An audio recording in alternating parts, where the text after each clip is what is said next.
It is not even 7:30 and Shivaji Park is full of people practicing before work, before school, dreaming of being the next Tendulkar or MS Dhoni. Ayaz, it has been a wonderful World Cup so far. Can India do it, do you think? Well, I think yes, because the four best teams are there, and India actually have performed, according to me, the best of all the teams. Because New Zealand, they've also won all their matches, but they've been playing at home. India have gone from Australia to New Zealand, won all the matches. And when it gets to this point, what does it boil down to? Is it holding your nerve? It is, I think, entirely that, and mental toughness, because the spread of talent is very even, as we've seen in the performances. There's depth in batting, bowling, the fielding has been excellent. There's not much to choose between the four teams.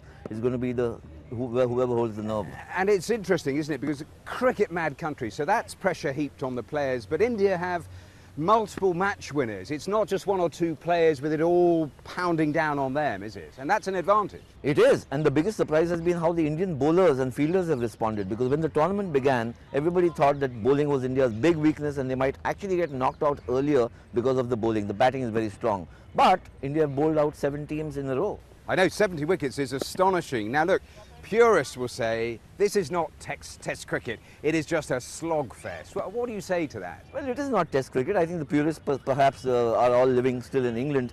Look, I think the 50-over game still gives you enough scope for planning, for tactics, for strategy. It's not like T20 where you go hell for leather. I mean, in this game, yes, for the last 15-20 overs, teams are going, hitting high, wide and handsome in that sense. But there's still scope in this for, developing a match. And yet, when you look at England, it's depressing watching because they don't seem capable of coping with both forms of cricket. The Aussies, India, they do. What is going wrong for England, do you think? I think, it's ironical because England invented the one-day game, but I think they've just completely neglected it. So, the focus is on Test cricket, which is fine, but you can't go out to a World Cup and not care about one-day cricket. And if you do that, then you get bumped off.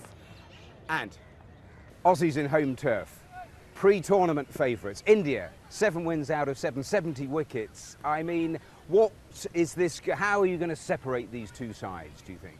Well, the two sides have played each other fairly often in the last couple of years. India have been there for 4 months in Australia. They're used to the conditions, they're used to the players. I think it's going to be a really tough match. But as we talked earlier, whichever side holds its nerve better is going to win. Well, just one outstanding performance. You were here when they did it last time. If they retain it, what sort of achievement? What is this country going to do if they win it? If Dhoni's team wins it, India will erupt. I mean, there'll be, people will go bonkers. There'll be pandemonium. Well, we haven't got long to wait. Let's hope they do it. Ayaz, thank you for talking to us. Thank you.